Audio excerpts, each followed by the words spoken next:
hello, hello, hello. Good evening, everyone. Once again, we want to welcome you to another edition of Religion and Politics, where we're trying to redefine religion and also connect the disconnected. And tonight we have an exciting topic for us to discuss today as we're talking about connecting the disconnected. One of the things that I've seen that has happened in a lot of our circles, a lot of our churches, is that there's a noticeable divide between the older generation and those of the younger generation. And so because of that, I'm a firm believer as a pastor that in order for us to be able to accomplish what God's will is for our lives and for our churches to its full capacity, we must see both generations come together. As a matter of fact, this is something that has been on my heart as I've seen how the older generation and the younger generation can sometimes be at odds, and we actually work best when together. But if you add another element to that, such as a cultural divide, see, a lot of times that I see that not only is there the age difference or the age divide, but there's also the cultural divide. And sometimes there are people that immigrate over to the United States that have kids who are of a foreign background, but they actually have grown up in America. And so I see a lot of disconnection within those families as well. And so tonight I am more than excited to have a special guest today. She actually is the author of this book, The Immigration Gap. And if you do not have this book, I need to tell you that you must get yourself a copy, even though it is catered towards those parents and children of those who are immigrants. One of the things I want to say is that there's some great parenting gems in this for people of all backgrounds. So make sure you get a copy. There is a link in the description if you would like it. So without further ado, I would like to bring in my guest today, Mrs. Atinuke Fawole. How are you doing today? I'm doing very well. Thank you very much for having me. It's great to be here. It's amazing to have you, and I'm so excited that you were able to come today. We have been working together. There's been plenty of things that we have been talking about over time, and so I'm just more than happy. Number one, that I read your book because it really helped me as a child of immigrant parents, and also just to be able to connect for our conversation today. And so I just want you to tell the people, for anyone that doesn't know, tell us a little bit about yourself. Thank you. So again, my name is Atinuke Fawole. I describe myself as a grateful child of God. I'm a happy wife, mother, and grandmother. I'm also an attorney. I'm a former prosecutor, and then I went on to advocate for children in the juvenile court system. And I also represented parents who are charged with abuse and neglect of their children. And it was actually in doing this that I became aware of some of the struggles that immigrant families have, and started doing things on social media, started having these discussions. And the response was overwhelming. People were going through this. I also checked in with my own children, saw that they were having these challenges as children of immigrants. And so that led on to the writing of my book, The Immigration Gap, and also the TED Talk, which is also on immigrant parenting. So yeah, that's a little bit about me for now. Thank you.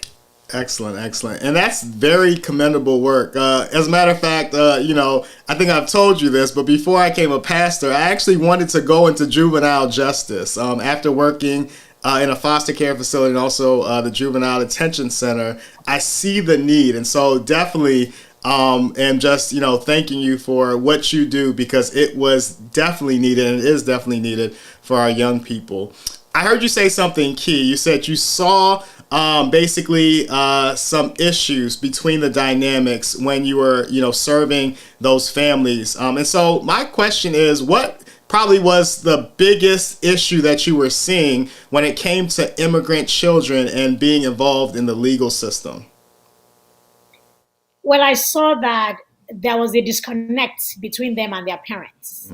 So because I would talk to the children and they would tell me some things, they would share their disappointments, things that they thought they should be able to do that they weren't doing. They weren't able to do something as simple as being involved with sports, maybe doing sleepovers, And then the parents also had their own concerns. They were frustrated. They thought that the children were not obedient, they were not respectful, they were not doing things that their parents wanted them to do. So it appeared as if both parties were living in different worlds, and it was causing a lot of problems. And so sometimes, inevitably, the juveniles were just acting out or just being rebellious and just wanting to do what they thought they needed to do because they didn't see why they couldn't, because they were the only ones having a different experience from their friends. And so sometimes they would do things, and then unfortunately they would end up in the criminal justice system. Wow, yeah, and that is a great point that you're highlighting. That gap, that misunderstanding, is something actually that I've experienced myself, and so it's hard to explain what it is to grow up in America to your parents who did not grow up in America, right? And so sometimes there's a little gap there. So that's why I'm just so excited about what you do. But I know that beyond, your life as a lawyer, as like your life as a mother, your life, even as a child of God, I know that you have a special ministry that's actually catered towards families. It's called Optimum Families. Can you tell our viewers a little bit more about that? Yes, Optimum Families was co founded by my husband and I. And as the name implies, we minister to families, and we are dedicated to helping relationships thrive in families. We have this mantra that we don't just want people to just exist in their marriages or in their relationships, but that they should thrive and actually enjoy it. And so we do marriage coaching, we do premarital coaching, parent coaching, just to bring families together. And we've had opportunities by the grace of God to be able to minister all over the world, all across the United States. We've gone to England, we've gone to the West Indies, we've gone to Nigeria to take this message of having good and wonderful and vibrant relationships within families. Awesome, awesome. And I just want to take a moment here for all the viewers. Please just like, subscribe, share. Please share this conversation with anyone who is a parent or a child of an immigrant, or even just people that are just trying to get some helpful ways to improve their family dynamic. And so we have an expert here, and I will call you an expert. And so we're just excited about having you here. And so we're thankful for your ministry, Optimum Families, and we just hope that you continue to inspire families to live in harmony with one another so that we can all just live as God wants us to live. And so one of the things that I really am excited about is that I got a chance to read your book, The Immigration Gap. And so can you explain to the audience, why did you write this book? What was the purpose of this book? And why do you think this book is going to be a powerful resource to those who are parents or children of immigrants? Thank you. So, this book addresses what you may say is an elephant in the room. The book acknowledges that there is a gap between immigrants and immigrant parents and their children, and the book attempts to bridge that gap. So, in the book, our children will learn about where their parents are coming from, why the parents do what they do, the motives, which are not usually what children think. Many children even hate their parents or think their parents hate them. So the book shares the experiences of immigrant parents, their background, why we do what we do, so that children can understand. And I've actually gotten this response from some children of immigrants saying, wow, my parents never told me this. They never told me about their pain. They never told me this and that. And I was able to see that from the book, and I'm able to empathize with them. Also, parents will be able to see from their children's point of view. Many a times we assume that once we have our children, well, they're wherever I have come from, wherever country I've come from, the children just understand they are like me. But our children are not like us. They live in a different environment. They are growing up in a different culture. They have their challenges, even as children of immigrants living in America, for instance. And so parents are also able to see what their children are going through, to see that, yes, you may be living in the same household with your child. Your child may not be saying anything, but your child may be going through serious, serious challenges. So the parents are able to see that. And so they can also see where their children are coming from. And so at the end, it's the goal of the book that both parents and children will come to understand and empathize with each other's struggles and receive the tools necessary for them to be able to live in harmony together and to enjoy their relationships. That sounds amazing. And so, we want to have families that enjoy being around each other, that can grow together, that can communicate well. And so I'm just excited about what this book is going to do for those who are just, trying to be better children, better parents, and just improving the family dynamic. Now, one of the things that I just want to ask, from the feedback that you're getting, what do you think is the biggest gap when it comes to an immigrant parent trying to, parent an American child? And also, I want you to answer the second part of that question. What's the biggest gap, as you've heard from the young people growing up in an immigrant household? I think the greatest cause of this gap is the difference in the way that parents and children assimilate into the country in which they find themselves. So, take for instance America. So, our children, if they are not born here, they are raised here, they have the opportunity of going to school here, they make friends here, they learn even about the history of this country. They become assimilated very fast and they understand more their eating habits, their play habits, everything that they do aligns with the society. On the other hand, when we parents come here, sometimes we never even go to school here, so we really don't learn much about the culture. Many times we don't have new friends. Many of our closest friends are still from our ethnic groups.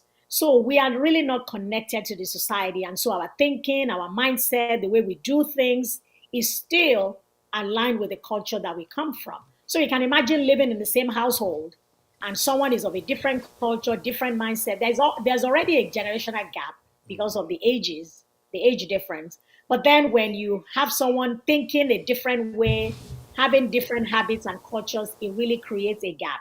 And in my experience, the wider the gap, the greater the conflict. The wider the gap, the greater the conflict. So that gap really has to be bridged in order to reduce the conflict.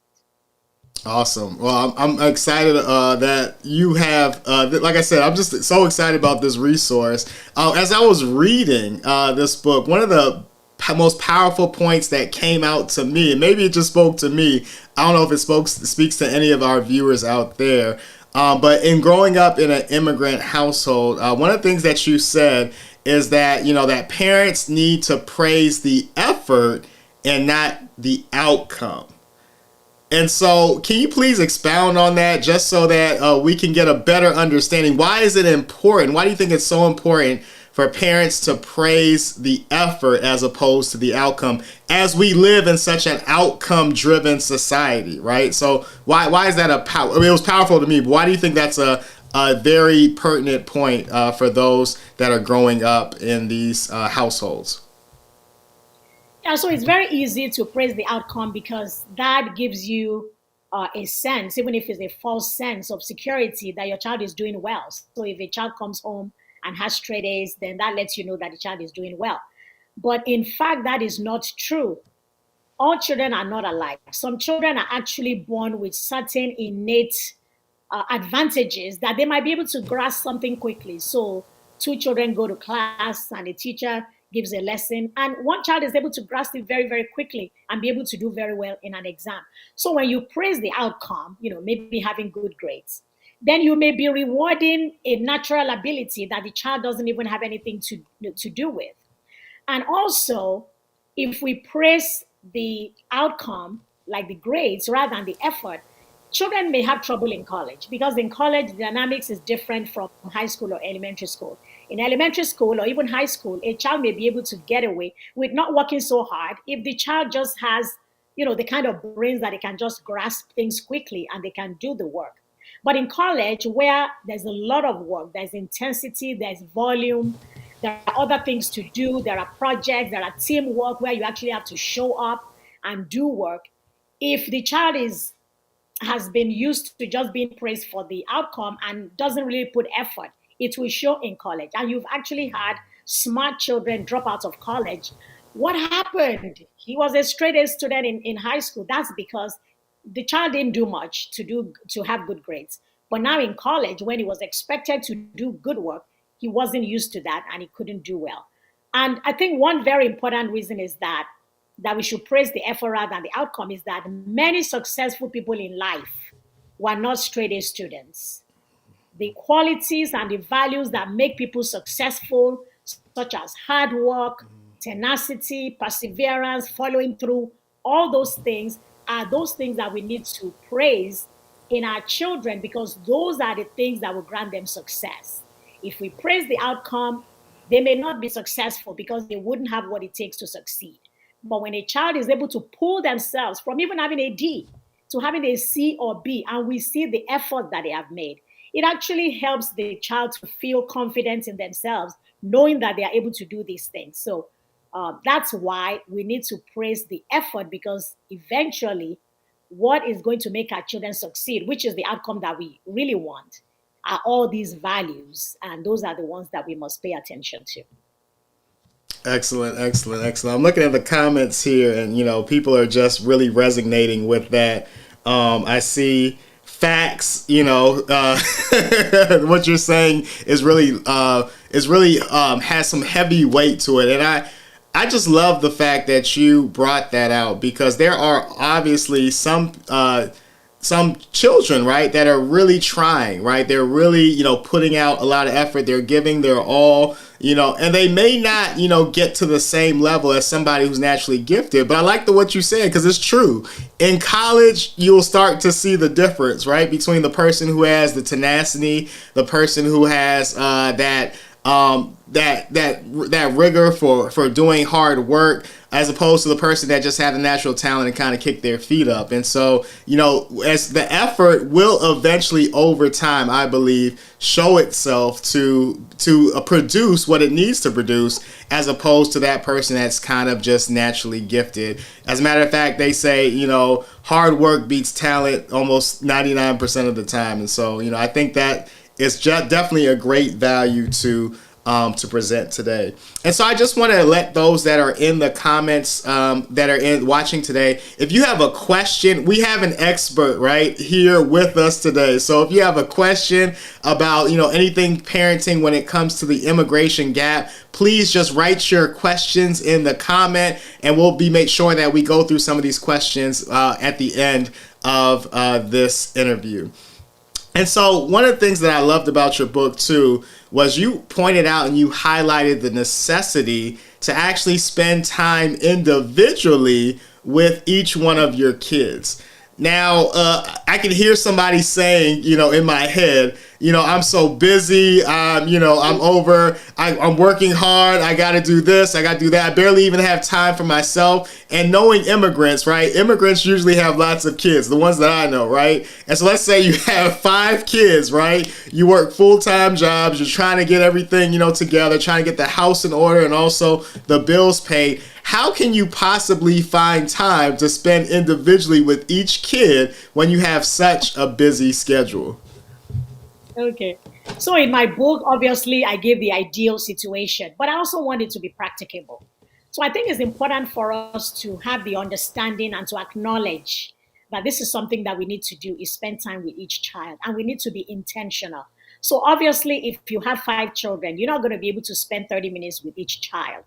But I think if we know that this is what we want to do, there are things we can do. So as you do things in the house, as you go around the house, make eye contact with your children as you pass by them. You can give them a hug. I know sometimes when I'm just walking in the house and I see any one of my children coming, I just hug them. You can just hug and just stay there for a couple of seconds just to acknowledge, give eye contact. And in doing that, you may see that maybe one child has a need. And that may be the child that maybe you're able to spend time with that day. So you may not be able to spend individual time, length of time with each child, but you can acknowledge each child. You can look into their eyes, you can pat them, you can touch them, you can do things like that. And then you can come together as a family. When you come together in the evening, when our children were growing up, we used to come together for worship. And during that time, you can give time for each child to be able to speak and to be able to hear them. So it's not the same as having the individual time, or you can do that on a daily basis. And then beyond that, maybe it will be a day with this child, if you have time, that you can just do something with them.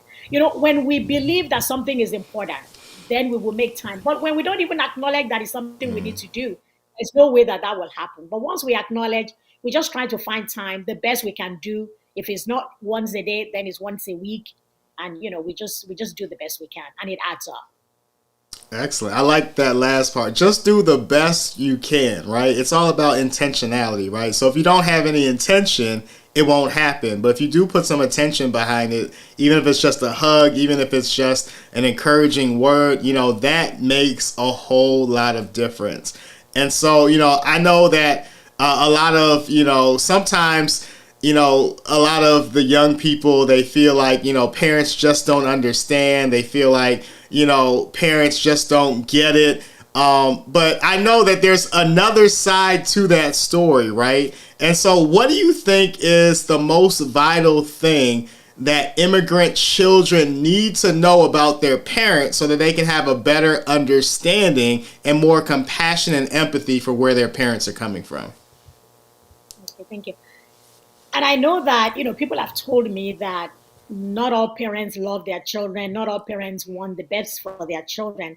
But I still believe that most parents, at least most parents that I know, actually love their children and want the best for them. But I think we are plagued with our background. You don't know really better than where you're coming from. Many of us don't have a lot of the experiences that we are being expected to project here as we have our children. We grew up in a different society, we were raised in a different way, and sometimes, even with our best efforts to show our love, we fall short. But I think the message that immigrant parents would like their children to know is that we love you guys. Sometimes we are not able to express it the way that you understand. Sometimes that comes out in fear, even something like, okay, I want you to marry maybe people that I know. It's all coming from a place of love because that's how far we can see. I think if I know the people, maybe my child will fare better in their midst and all of that. If I don't know the people, I'm afraid I don't know who they are. So it's stemming from a place of love, but we acknowledge that we also need to listen and see how you want to be loved and how you want to receive that. I like that. I like that because I truly believe that, sometimes a lot of the passion, I'm a child of Nigerian immigrants. And so one thing I know about Nigerians, they're very expressive, they're very passionate, and they have a lot of energy in their words. And I know that, a lot of times, Nigerians are passionate because they love their children, right? Even though their children may not see it at the time, it's something that I'm glad you pointed that out. Most of the parents that I know as well, want the well-being of their children, and they're very passionate about seeing their children succeed in life. And so, that's a great thing, a great reminder, for all the young people that your parents do love you, even though, the communication may not be great right now, that they do want the best for you. And so vice versa, let's flip that question. What do you think that immigrant parents need to know, the most vital thing that they need to know about their children in order to improve this dynamic? I think parents need to know that our children want to be heard, they want to be seen, they want to be understood. It takes time for all those to develop. So we can't just assume that, because I have a child in my home, that means the child is like me, the child is, Indian, Nigerian, whatever it is. And just because they're not saying anything doesn't mean that nothing is going on. They want us to know that they do have challenges, they do have struggles that we don't have because we grew up where the school aligned with the home, with the church, with the society, but they are growing up where the home may not align with the school, may not align with the society, or even with the church. And so they do have struggles, they do have conflict, and they want to convey that to us. But if we put a wall, if they can't talk to us, if we just assume that everything is okay with them and all they need to do is be grateful that they are here and we don't want to hear their concerns, then we miss out. So they want to be heard, they want to be seen, they want to be understood, they want us to give the time for that to develop. I love that point. As a matter of fact, as a human being, who doesn't want to be heard, right? Who doesn't want to be understood? And so, all of our children, they're little human beings. And so just as much as you as a parent want, when you talk, people to, give an ear and listen and hear you out, the young people want that as well. And, one of the things I always stress is that, parents, young people need to listen to their parents because their parents do have a lot of experience, a lot of things that they've been through, and that should not be reduced or diminished in any way. But I also, on the flip side, say the young people have a lot of experiences, right? They grew up in America, which is something that immigrant parents didn't do. So there's a lot of information that parents can learn from their children, if they're open to listening and hearing from one another. And so one of the things I see a question here, and so I'm just going to bring it up. It says, do you recommend family counseling for immigrant parents and their children? So what do you think about that? Would you recommend that, immigrant parents go to counseling with their children and do family counseling? Absolutely, if there's a need for it. If you're already having conflict and you're not able to resolve it, then yes, I definitely recommend family counseling. Yes, that should not be a taboo. If you've been able to work it out yourselves, all well and good. But if you are not able to work things out, then yes, I would recommend family counseling. Yes. Okay, wonderful. Yeah, I would definitely co-sign that because I think sometimes in certain cultural contexts, counseling is seen as only for crazy people, right? Or a negative thing, or, something's wrong with your brain and that's why you need to go to counseling. But I think, in this day and age, with all the stressors, with all the anxiety, with all the things that are happening, especially in this dynamic, I think it is good to check in and see exactly how you can be helped, in making sure that the communication between parent and child is going well. All right, I see some comments. Okay. No, go ahead. Yeah, I was going to say that's something we really need to learn well because it's like, I said we do marriage coaching. Even having just regular support group for marriages, many people don't want to do that because they think it signals that maybe there's trouble. So many times we're not even able to prevent that. So with the family counseling, there's nothing wrong with it. Just like you go to the doctor if you have high blood pressure, diabetes, or whatever is going on, it's the same when there's trouble in the family. Some people have been trained to handle this, and we shouldn't feel any negative vibes towards it. It shouldn't be something that is a taboo. It's something that we should embrace if need be. Excellent, excellent. And I know, I could just tell that you're not just somebody who just talks from theory, but you're talking from experience. You know why I know that? Because you just use the word vibes, right? and most of adults and parents, they don't use those words, but I know that you have a connection because you use that word. So excellent, excellent, excellent. Let's see. We have some comments here. It says gap in the way immigrant parents express love for their children compared to the diaspora parents to their children. Then it says key nugget, but I think it got cut off. Oh, that was a key nugget. Sorry. And then also we have children want to be heard, seen, and understood. Children want to be heard, seen, and understood. I think that's an excellent point.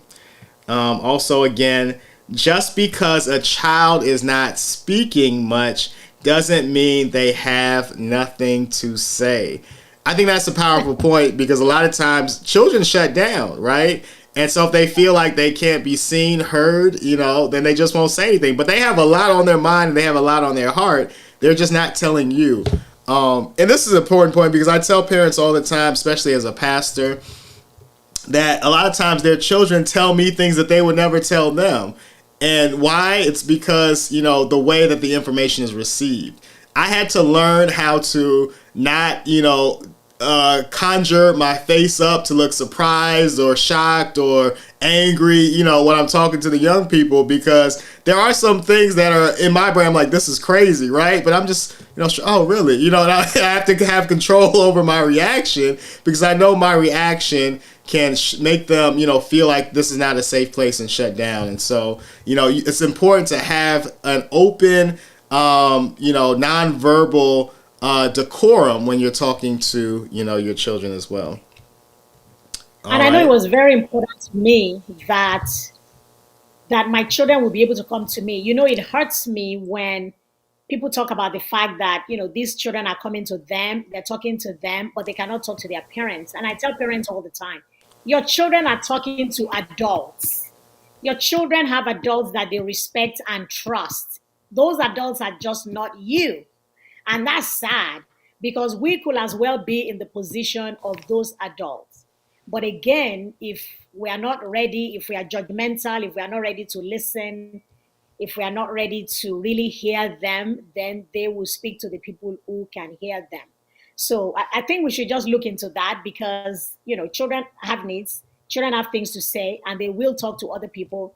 But I still believe that among all the adults, we are probably the only ones that would die for our children, not the other adults that they're talking to. So we love them the most. So we should be in that position where they can come to us rather than go to other people. That is an excellent point. As a matter of fact, a young man that I'm mentoring, his mom recently said that, of course, Mr. Wale, he really, cares about you, but no one cares about you more than me, right? That was a powerful point because they have to understand at the end of the day, the person that you're coming to, yes, it's good that you're talking to an adult, but they're not your parent, right? And so the best information that you can get is from your parent, but that's why we're trying to bridge that gap and make sure that communication is fluid and that it's open. And so I see some comments here, and we got a couple more questions. Okay, vibes from Fee. So also I see Tewa. She is saying hi. She's waving at us. And then also I see some questions. So I'm just going to ask a few of these questions and see what your insight is. And so the first question is, have you found differences in love languages affect the parent-child relationship? So have you found that the differences in love languages have an effect on the parent-child relationship? Absolutely, because love languages cut across all relationships. It's not just husband and wife. So, one of the things we really have to know as parents is to know our children's love languages. So, if you have a child who wants to be hugged, whose love language is physical touch, and you never hug that child, that means you are depriving that child of a serious emotional need. And if your child's gift or love language is receiving gifts, we have always said that receiving gift doesn't mean that it's expensive, but just to be able to bring something to the child, just to let the child know that you're thinking about them means a lot. So yes, knowing our children's love language is very, very important. And if we don't know it and we don't speak it, then it can definitely adversely affect the relationship. Awesome, awesome. So I mean, simply put, know your children, right? Get to know them. Spend some time, understand what they value, because once you speak their love language, that will help them to open up even more to that communication. And so, I see another question here, and it was seconded. So this is a very important question. It says, do you seek a diaspora counselor or African counselor that understands the culture? Thanks, Jide and Lola. So they want to know, do you seek a diaspora counselor or African counselor that understands the culture?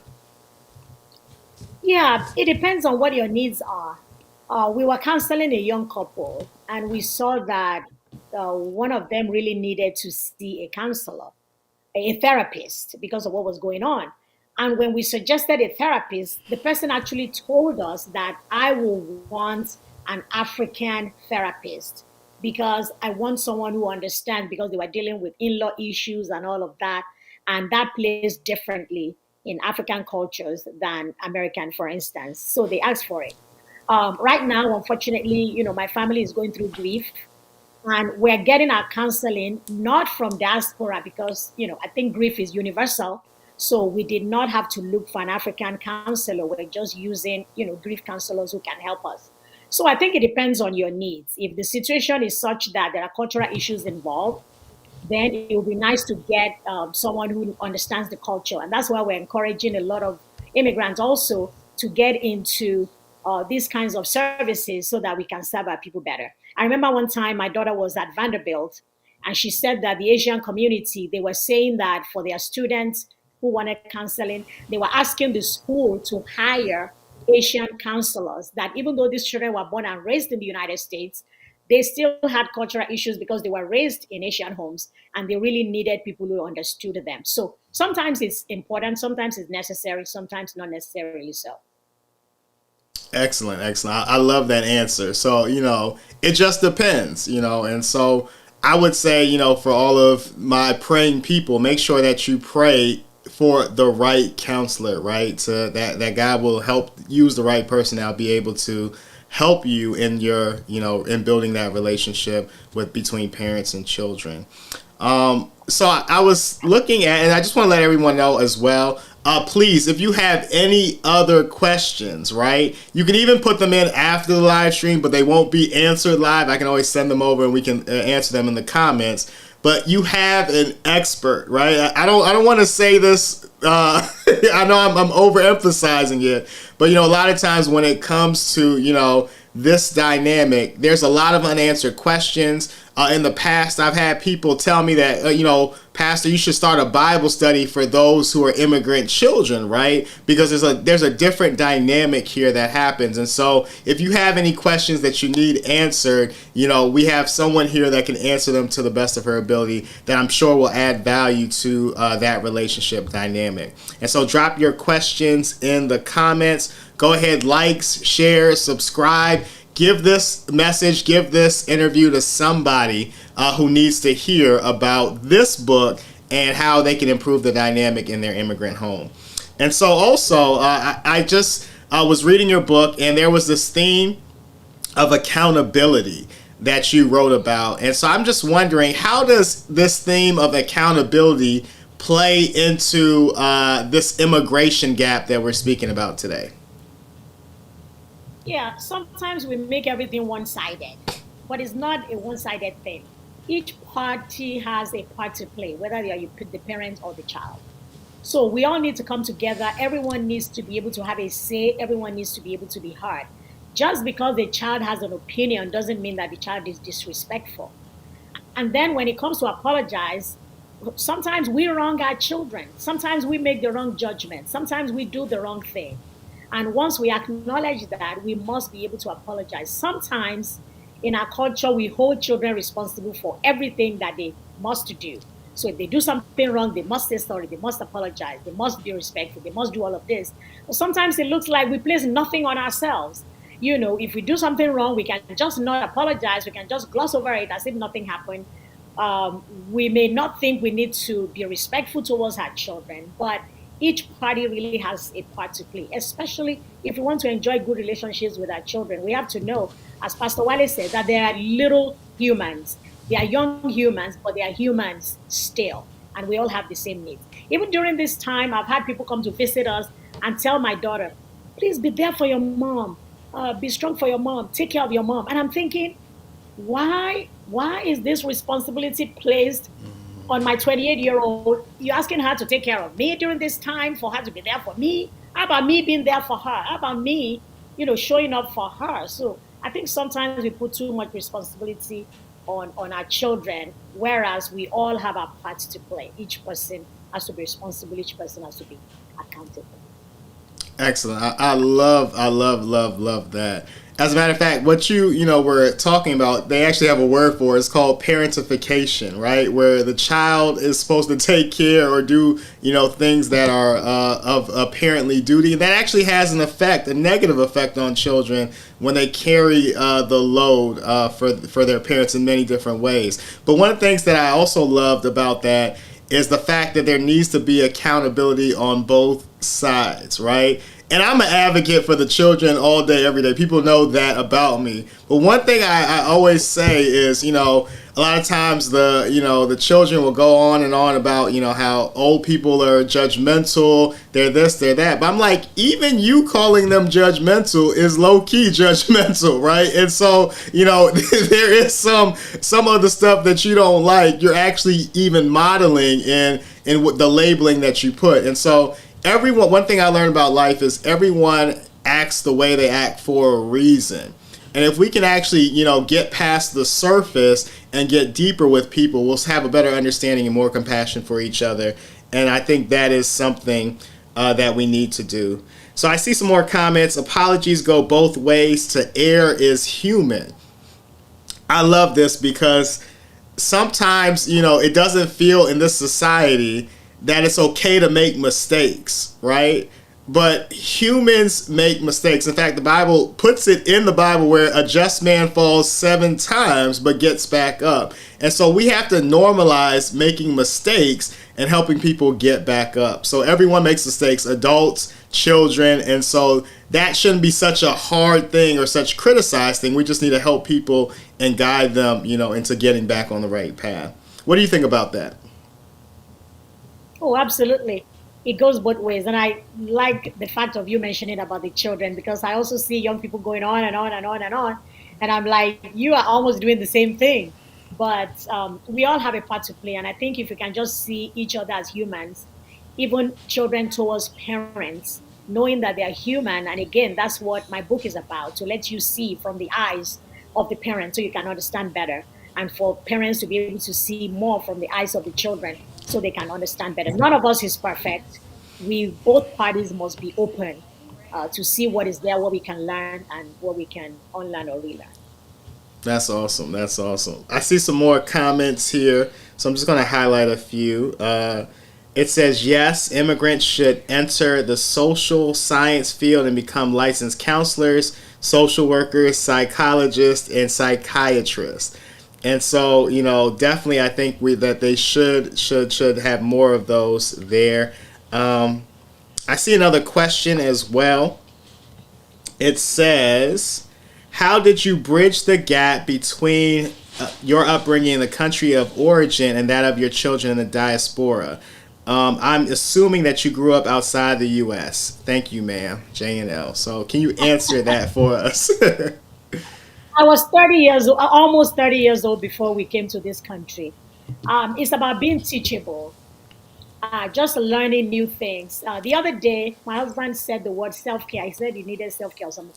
And my children were just about to fall off their chairs, like, that is self care. And I'm like, you're not the only ones that know about self care.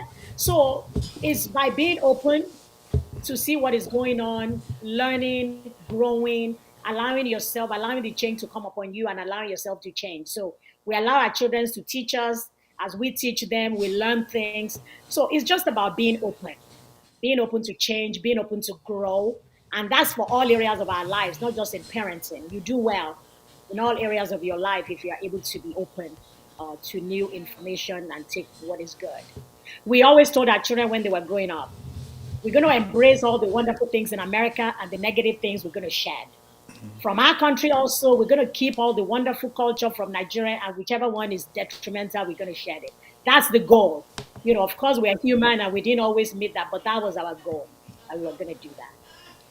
And that's awesome that you said that because one of the things I stress is that every culture has its good and every culture has its bad, right? Every culture has things that we can learn and grow from, and some things every culture has that can be toxic and hold us back, right? And so you have to, be able to decipher between the two and delineate between the two in order for you to now take the best of all the cultures, right, and use that in your own development. And so I think that was an excellent point. And so, I want to see, are there any other questions? Because we want to answer the questions that you have. We want to take some time to do that. Are there any other questions from our viewers for anything that you want to know when it comes to parenting, immigrant parenting, how to gain synergy in the household? We want to hear from you. Being I have a mindful. question that someone sent to my phone. Okay, go ahead.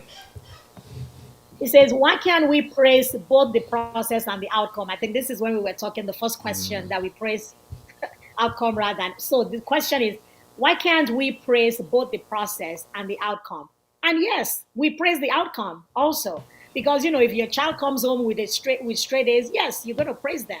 But you don't necessarily diminish or demean the child who is not coming up with the grades, but who is doing well as far as being very hardworking, persevering, being tenacious, and doing their best, to do what they can. So yes, they are not mutually exclusive.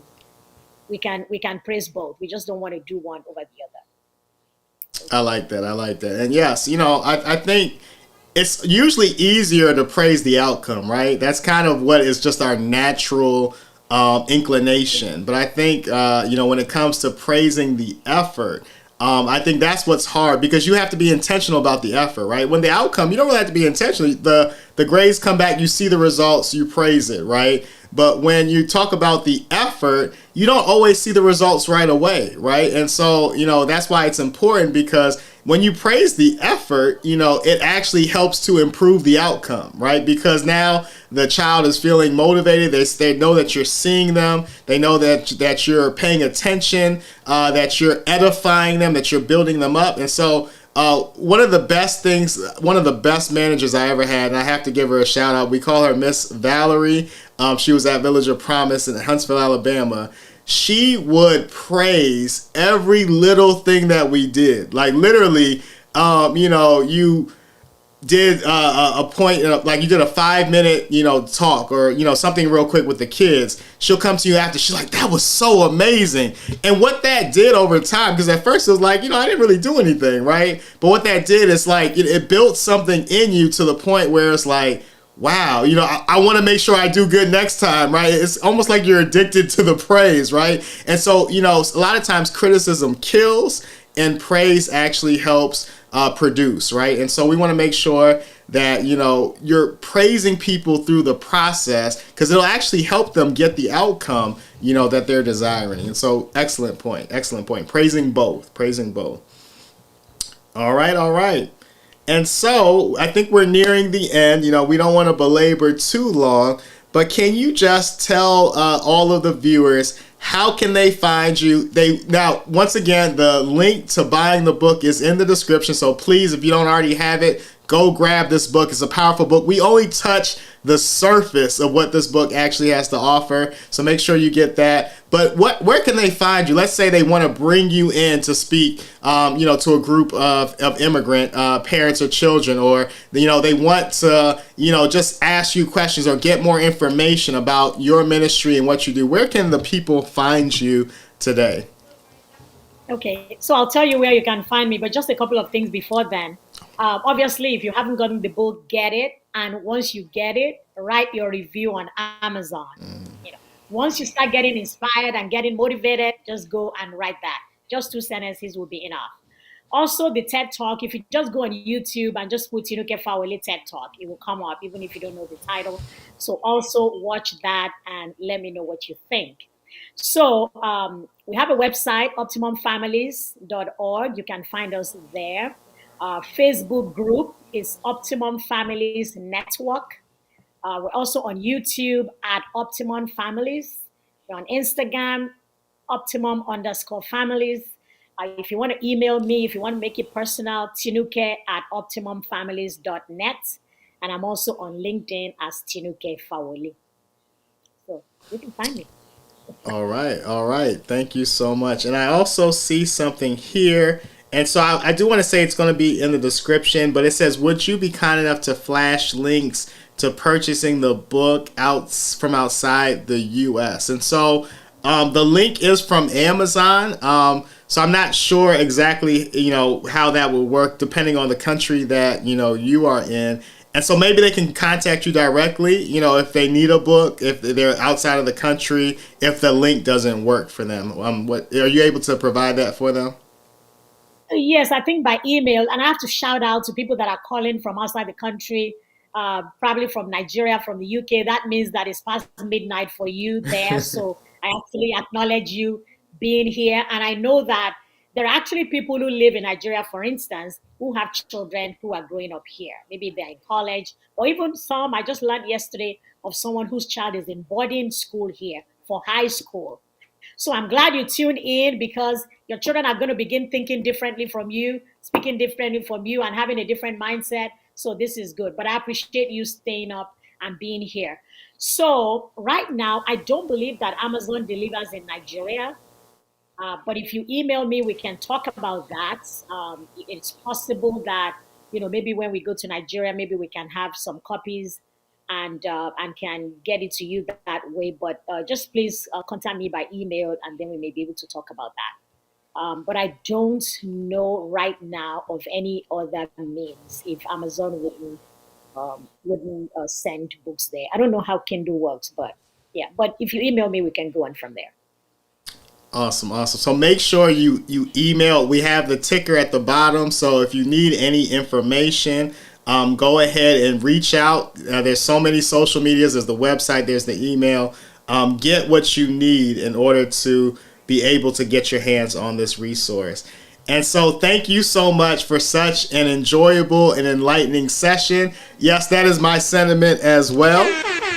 So we thank you so much because you have been an excellent guest, and we hope that maybe we can have you again here on in the future. And it's just been my pleasure, and I've just learned a lot, even more so just from this conversation. And so are there any final words or anything that you would want to leave with the viewers today? Well, thank you very much. I want to thank Pastor Wale for having me here. And I wanted to say, if you have bought the book and read it, you will find that Pastor Wale is actually one of my first readers. He read the manuscript before he became what he did, and he had very, very valuable contributions. And I'm so grateful for that.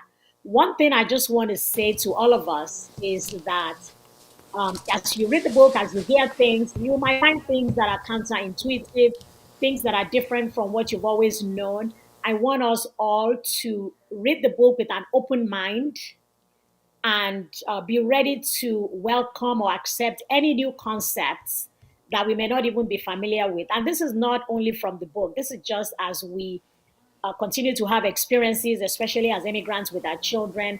Let's review things. Let's not just condemn things and feel that, these things are not important or nobody can make me change. We have to know that change is part of growth, and that growth is very, very important. So for parents reading the book, I will implore us to take a deep breath and be ready to change when we need to be ready to be teachable, because there's really a blessing in opening our minds to know many things. And for young people, I will say that you also have an open mind, that as you begin to find out maybe things about your parents' experiences that you did not know, that you also pay attention to that you try to put yourself in their places and see what they could have gone through. You will also find this in the book. I'm asking that we all just give ourselves grace and allow ourselves the time and the chance to grow, and believe that change is possible, and believe that wonderful relationships are possible, and to work towards that. And I'm sure that we will achieve that by the grace of God. Thank you very much. Awesome, awesome, awesome. So once again, we just want to thank you for joining us today. And just thank you for all of the time that you have spent tonight with us. And like I said, please reach out. You see the stuff on the bottom of the screen at the ticker. And so once again, this has been another edition of Religion and Politics. If you don't have it yet, please go get The Immigration Gap. This is the last time I'm going to say it, but it's a very important book. I guarantee it's going to be one of the most powerful books that you have in your library. But also, I just want to let you know about this channel. On this channel, we are just trying to redefine religion, connect the disconnected. What that basically means is that there are a lot of people that are being disconnected from God, from Christianity. And so this channel strives to help them through that process, through that journey, to get reconnected, because a lot of people have been disconnected by some of these things, especially, the immigration gap, the way things were done in, other countries as opposed to here when it comes to Christianity and religion. And so we want to make sure that we bridge that gap so we can all be on the right path together. And this ministry is a ministry that also is run self-funded. So if you want to, please, I'm just asking, please like, share, subscribe, pray for us here at WaleAde LLC. This is the ministry, Religion and Politics. Pray that we are able to really get the message out in a way that will reach many people, Lord, and that will help them come to our Lord and Savior, Jesus Christ. But if you can, we ask that you also pour into the ministry financially. That is the Cash App. So if you have any extra funds or the Lord so moves, I'm asking that you just help us out here. And so once again, we just thank you for joining us today. Thank you again, Mrs. Fawole, and we hope to see you soon. You all have a blessed night and take care. Amen. Take care. Bye-bye.